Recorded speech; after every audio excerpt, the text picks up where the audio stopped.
Okay, welcome to the place where we take all that research, those sources you send, and really dig in to find what matters just for you. That's right. We do the digging so you get the practical insights. And today, we're diving into something that seems, well, almost too simple, maybe. Journaling. The sources we looked at suggest it's a seriously powerful tool for boosting your English. You might have tried it. Maybe you haven't. But what we want to do is unpack why it works according to these sources and show you exactly how you can make this simple habit really pay off. Yeah, because it's not just about, writing practice in a vacuum. Not at all. What's really fascinating looking through these examples is how it seems to weave together different skills. Listening, speaking, vocabulary, even confidence in some really unexpected ways. So get ready for some surprises there. We've got a lot of insights and some really cool stories from learners based on the materials provided. Okay, let's unpack this.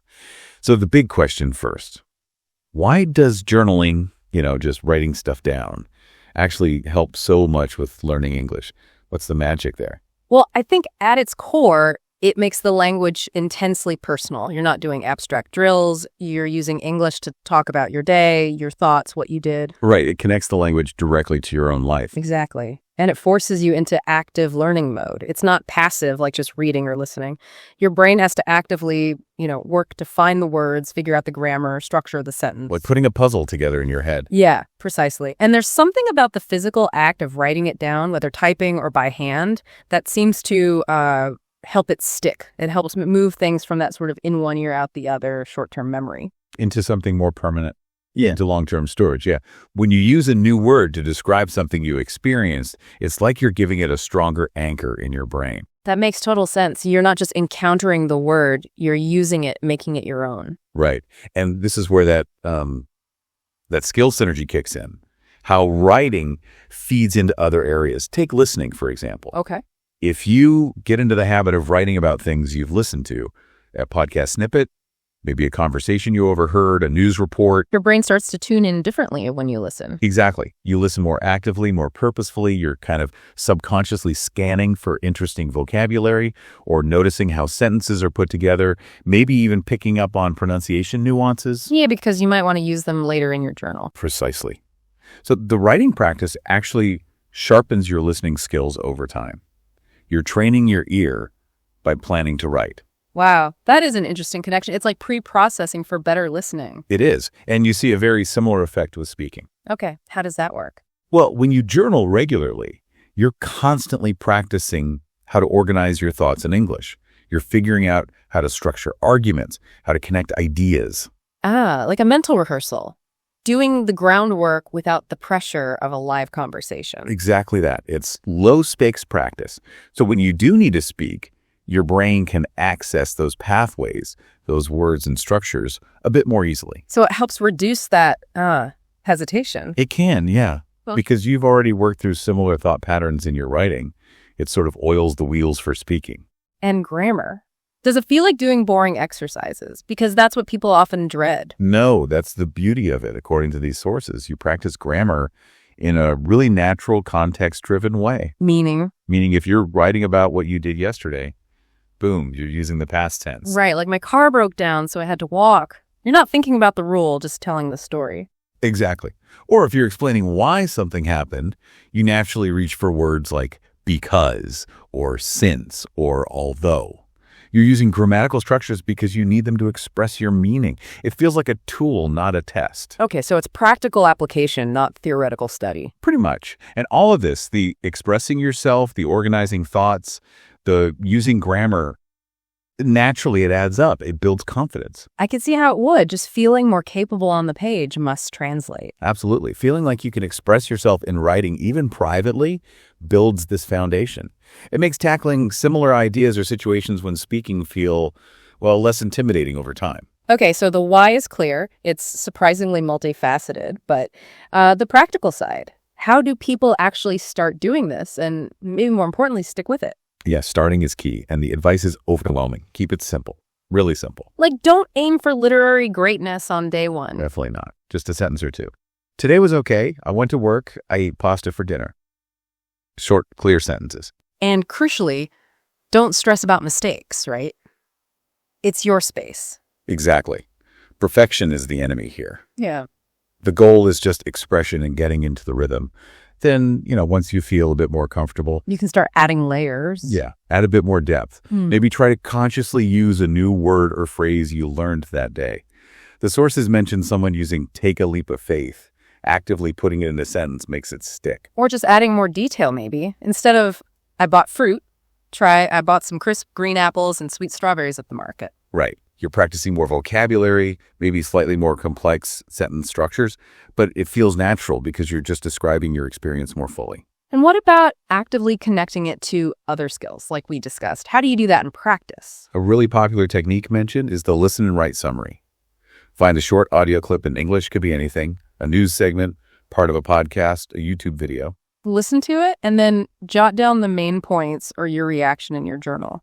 Exactly. Maybe listen to a story about, say, someone starting a new hobby.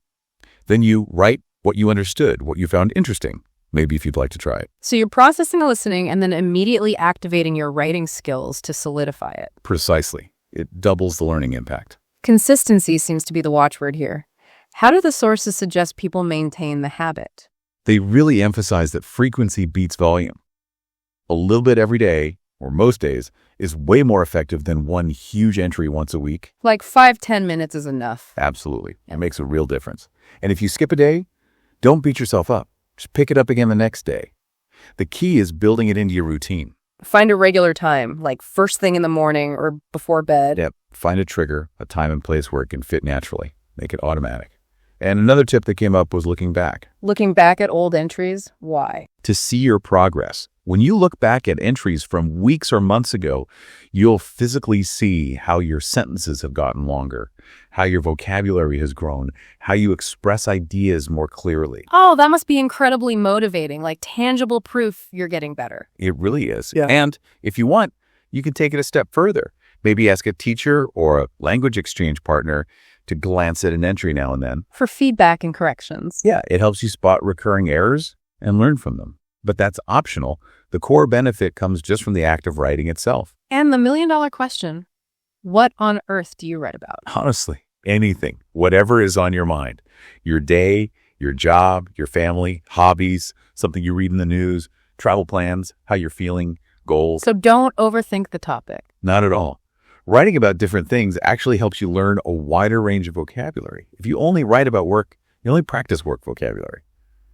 Mix it up. And writing about real things makes the language feel useful right away. Exactly. Yeah. It connects the English you're learning to the life you're living. And format-wise, anything goes to old school notebook, computer, phone app, whatever works for you. Now, this isn't just, abstract advice. The sources provided are packed with stories from actual learners. It's really illuminating to see how different people use journaling. Yeah, those examples make it so much more concrete. And you see patterns emerging, don't you? Like how many people mentioned it really helping their confidence and speaking fluency. Definitely. Take Michael. He journaled during the pandemic, just about daily life, gardening, his thoughts. He found that process of organizing his ideas on paper made him feel much clearer and more prepared when he had to speak in work meetings later. It's like the writing laid the groundwork. And David, too, writing about his work and family helped him feel more confident, actually using new words he'd learned and just speaking more clearly in general conversations. Right. And it wasn't always just general confidence. Sometimes it was very specific. Remember James, the guy with the shop? He struggled with writing but started journaling daily. He specifically practiced vocabulary he needed for customers. Which directly helped him speak more easily in his job. It bridged that gap. Exactly. It's that bridge function. Sarah's story was fascinating, too. She summarized podcasts on all sorts of topics, from daily life to complex medical stuff. And that helped her listening comprehension. Massively, Yep. especially with different accents and speeds. Mm-hmm. But also, the act of summarizing helped her organize complex information, which she then used to explain things better in her hospital job. That's a powerful skill combo. Listening to write to speak better. That's really neat. We saw that with Robert, too, right? Moved to the U.S., wrote podcast summaries. And found he could follow faster conversations, felt more confident speaking and writing, and even started noticing his own grammar slip-ups. And for grammar practice, it seems so much more natural than drills.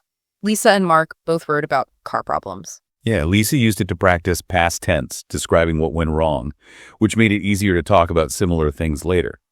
Mark, the engineer, used his journal to practice both everyday language and specific technical terms related to fixing machinery, plus sorting out tenses. Just writing about real-life situations seems to lock it in. And Peter's journey starting super simple, just short sentences. But doing it daily. And over time, his writing got more detailed, more complex, which then gave him the confidence boost he needed for more formal work writing, like emails and reports. It really builds cumulatively. And it wasn't all just about skills, was it? Some found it helpful emotionally, too. Yeah, Tom, the student who moved to Canada, writing about his lessons was practice, sure, but writing about the moving experience itself.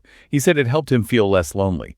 The journal became like a companion. That's lovely. It shows how personal the process can be. It's not just about ticking language boxes. So pulling this all together, what's the main message for someone listening right now? I think it's that this simple, often underestimated habit of journaling, it's actually a powerhouse for learning English. It's not just writing practice. Right. It weaves together listening, speaking, grammar, vocabulary, and maybe most importantly, confidence. It creates this positive feedback loop. Exactly. It's a small, consistent action that can yield really significant results across the board. So this brings up a key question for you, the listener, doesn't it? It does. What might happen if you just started? If you carved out just 5 or 10 minutes, maybe today, maybe tomorrow, and wrote something down in English about your life? Don't aim for perfection. Just aim for doing it. Write about your day, your plans, how you feel. Maybe try using one new word you encountered. Just start. And here's a final thought, something that really struck me from the stories and the sources. Think about how this daily practice isn't only about improving your English skills piece by piece. You're also creating something else. You're creating a unique record. A collection of your thoughts, your experiences, your learning process, all documented in English. It becomes, in a way, your personal history written in a new language. Wow, that's a really powerful way to think about it. Not just language practice, but building your story in English.